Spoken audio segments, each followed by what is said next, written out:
What's up, Westchester? I'm Jarrell Elder. Ram Center starts now.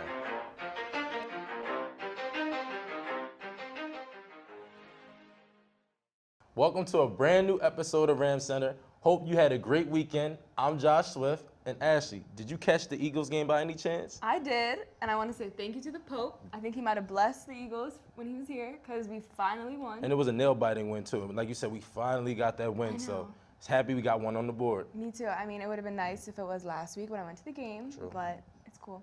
But coming up in this episode, we have some Westchester stats, followed by another Behind the Horn segment with Marcellus. And not only that, we have an Athlete of the Week interview, so stay tuned to find out who it is. Then a quick field report from James, and lastly, my girl Samara's Pro Sports Update.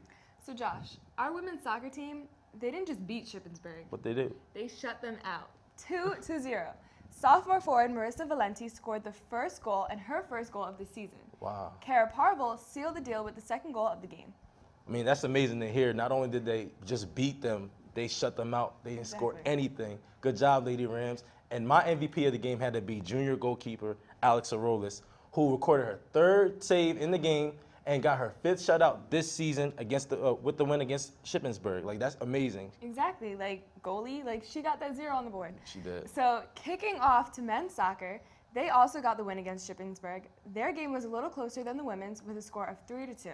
And the Rams kept up their momentum, of course, and with the help of Brian Schaefer, who scored their last goal and gave them the victory over Shippensburg. Good work, Rams. It's always good to see both sides with victories. Exactly. Overall, Westchester teams have been dominating this week. Our football team was at Millersville on Saturday and just demolished the Marauders with a score of 48-3. Dominating performance, of course. Quarterback Pat Moriarty had the magic hands and threw for 195 yards with 3 touchdown passes. And guess what?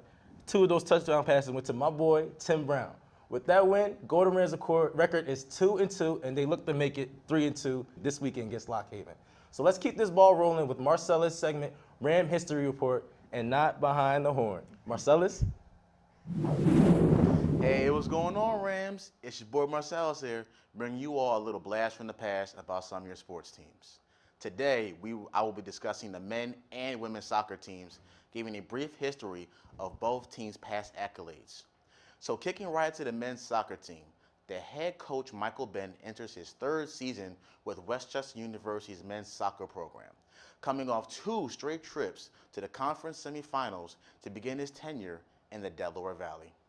In 2 seasons with the Golden Rams, Ben has posted a 23-12-2 overall record and reached the conference tournament, securing wins in the quarterfinals each time to move on to the semifinals. Along the way, 8 of Ben's players have been named All-League, with 1 copying Defensive Player of the Year in 2013 in Dan Venito, and 1 Freshman of the Year in 2014, Alex Lean. In his first season on South Campus, Ben led the squad to a 13-win season for the first time since 2006 and delivered the Golden Rams their first winning season since 2008. The 4 losses were suffered by the team were the fewest by Westchester men's soccer squad since the team in 1973 went 7-4-3. Now sliding right into the women's soccer team, a 29-year veteran of college coaching with most of that experience coming at the Division I level, Betty Ann Kempf Townsley enters her 9th campaign here at Westchester University.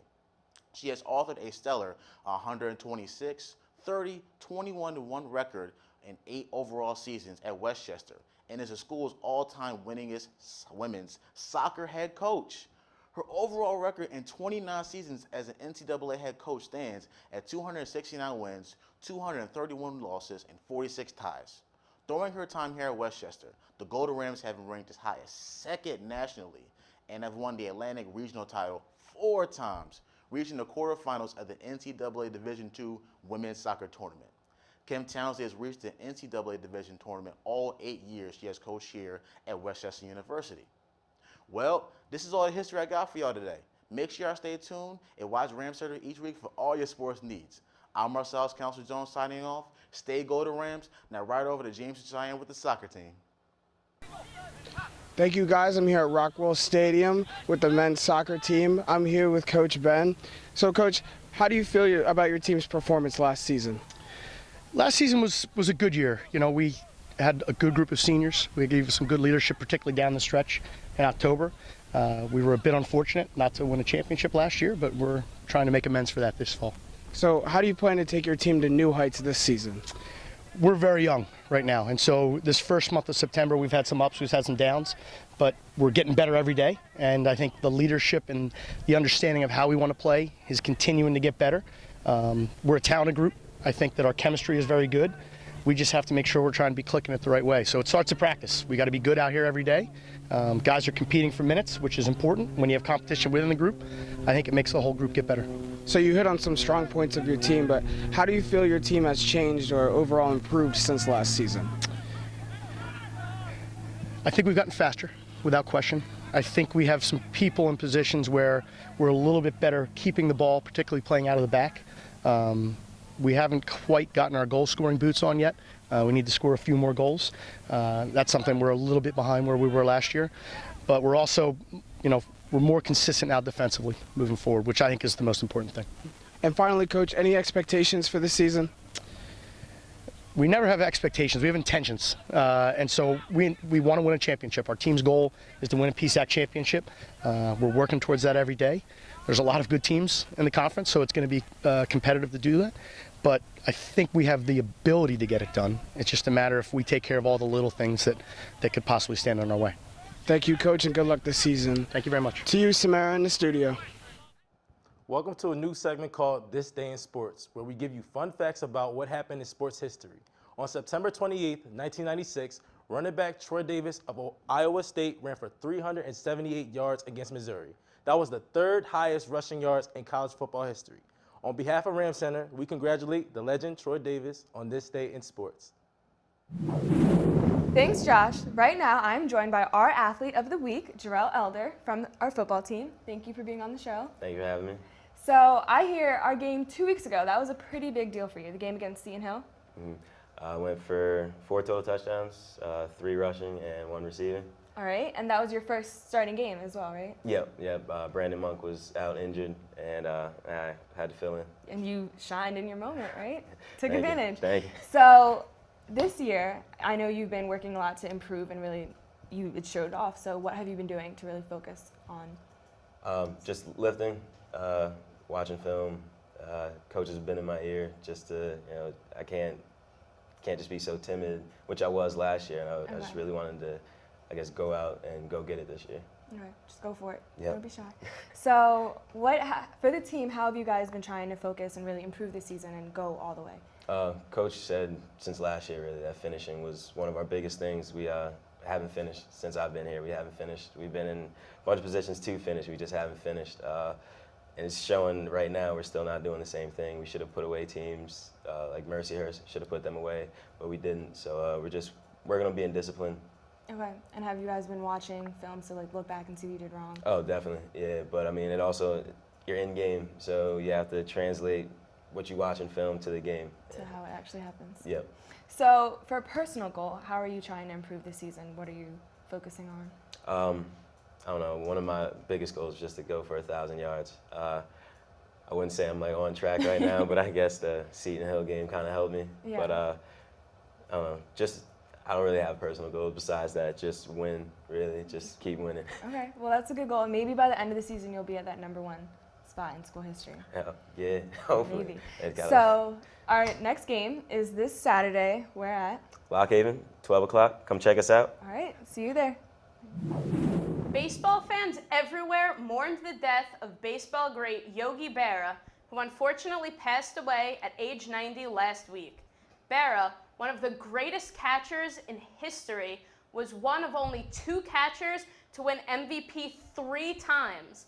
The 15-time All-Star and Baseball Hall of Fame selectee was the backbone of a Yankees dynasty that won 10 World Series championships, catching the only World Series no-hitter pitched by Don Larson in 1956. Yogi Berra was known for many sayings, including, "It ain't over till it's over." Congratulations to the New York Mets for winning the NL East for the first time since 2006, and to the Pittsburgh Pirates for clinching their 3rd straight playoff appearance. Despite a loss to the Pirates, the Cubs also clinched their first playoff berth since 2008. The Royals also celebrated this weekend, clinching the American League Central. From baseball to football, the Eagles got their first win of the season after defeating the Jets on the road 24-17. Darren Sproles sparked the team with an 89-yard punt return for a touchdown, as well as a 1-yard touchdown run. The defense was also hungry, forcing 4 turnovers. Ryan Matthews also had a touchdown, rushing for 108 yards on 25 carries, starting in place of injured DeMarco Murray.